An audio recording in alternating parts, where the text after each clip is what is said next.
Hello and welcome back to What's Your Skincare Routine with Leora Luciano. This is part 2 of the Reset and Manifest 2026 series. In episode 1, you did the deep work. You audited your 2025, pulled your receipts, and decided what you're keeping and what you're leaving.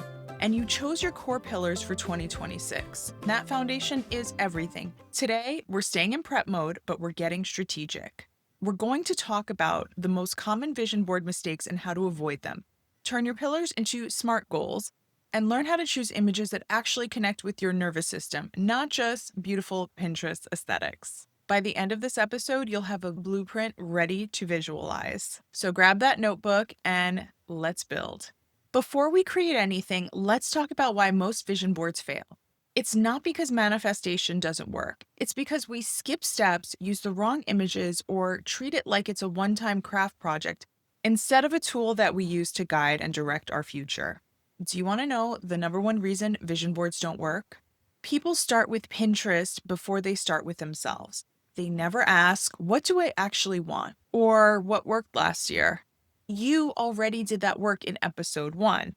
That's why your board is going to hit different. The second biggest mistake, cluttered boards with 47 different goals at once. When your brain sees so many images at once, it doesn't know what to prioritize. And research shows that visual clutter can create cognitive overload. So your subconscious can't lock onto anything. And that's why we narrowed these down to 4 to 6 pillars for you to focus on, because each pillar gets intention, not chaos. Mistake 3, vague goals. I want to be healthy. I want more money. Those things don't tell your brain or the universe what success actually looks like. Specificity activates your reticular activating system, which is the part of your brain that filters what you notice. The more specific your goal, the more your brain starts finding opportunities to make it real. Mistake number 4, and this one is subtle but powerful, is using third-person images when you should be using a first-person perspective. Research shows that when you see something from your own point of view, like looking down at your hands and holding a passport, or sitting down in the driver's seat of a car, it creates a more immersive emotional experience. Your brain feels like it's something that's already happening. So instead of a photo of someone else on the beach, choose an image shot from the perspective of someone lying on the sand and looking at the water. Mistake 5, choosing images because they're pretty, not because they make you feel something. Neuroscience tells us that emotionally charged images are more likely to be encoded into long-term memory and activate motivation. Simply put, if an image doesn't make your heart feel something, excitement, peace, pride, safety, it's just decoration, and we want activation. Mistake 6, this is another big one. You make the board in January, and then it lives in your camera roll or behind your closet door and just sits there, collecting dust or taking up room. Vision boards work through repetition and neuroplasticity. Visualizing your goals repeatedly literally rewires your brain and keeps dopamine and motivation high. That's why we're building quarterly check-ins, because this board is a tool and not just a photo op. 7, the biggest one.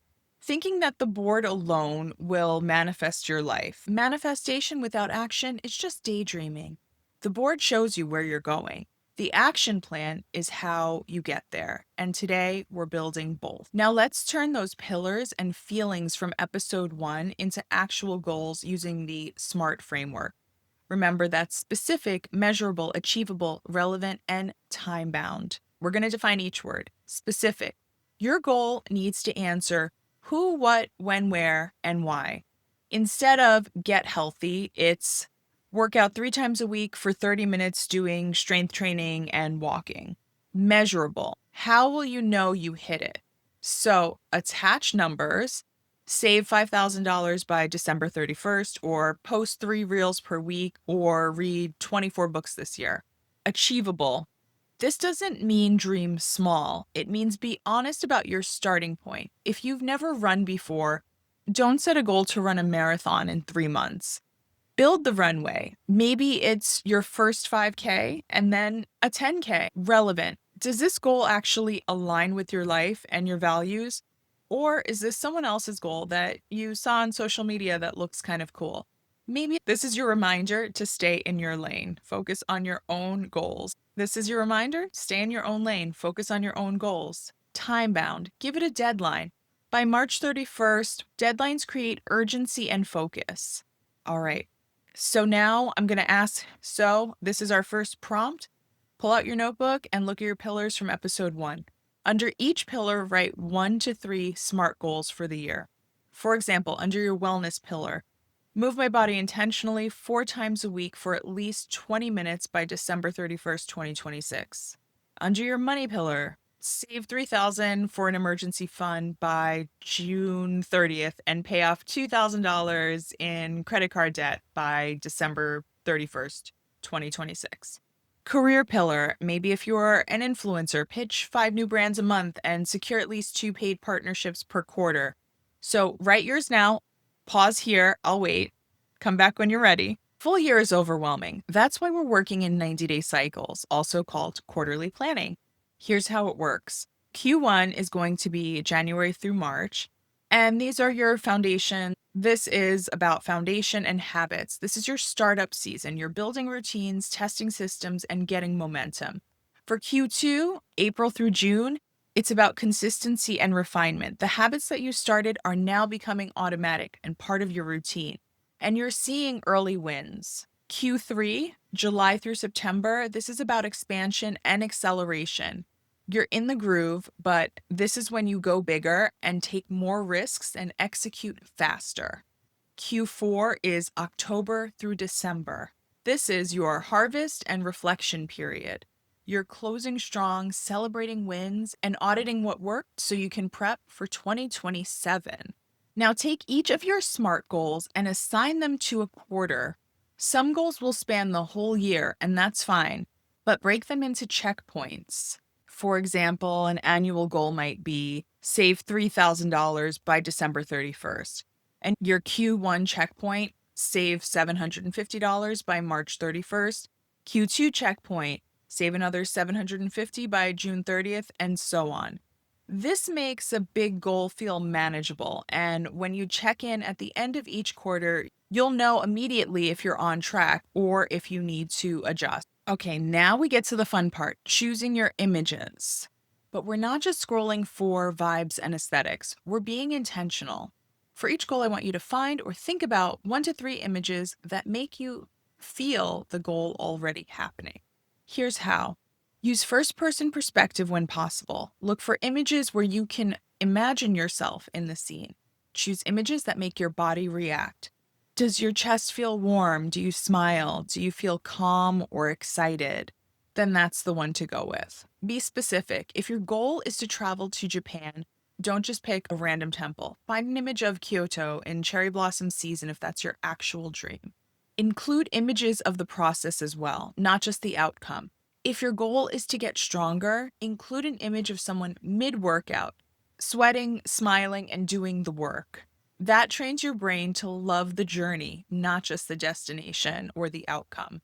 Go ahead and start collecting images. You can use Pinterest to save them to a private board, and then you can also use Canva to start a design file, screenshots from Instagram or Google Images, or even better yet, photos from your own camera roll that represent the feeling. Don't finalize anything yet. We're still in collection mode, but start gathering images for each of your goals. Aim to 2 to 4 images per pillar. Images are powerful, and words seal the deal. Adding specific affirmations and phrases to your vision board gives your brain clear instructions. So here's what to include. Affirmations in the present tense. I am financially secure. I am strong and energized. I am creatively fulfilled and well paid. Specific numbers or milestones. $5,000 saved, 150 pounds, 10,000 followers, book deal signed, and then feeling words. Feelings like peace, abundance, confidence, freedom, joy. Write these down for now, and for each pillar, create one affirmation and one specific milestone. You just did massive work. You now have a clear list of the 7 vision board mistakes that you are not going to make, SMART goals for each of your pillars, quarterly checkpoints so you're not overwhelmed, a strategy for choosing emotionally activating images, and affirmations and words to anchor your intentions. In episode 3, yes, we're finally building the boards, both physical and digital. I'm going to walk you through how to create a physical vision board that you'll actually look at, how to create a digital version for your phone, tablet, and laptop, where to place your boards so that you see them daily, and how to use your board as a meditation and visualization tool, not just wall art. This is where it gets hands-on and creative. I'll see you in part 3. Until next time, stay glowing.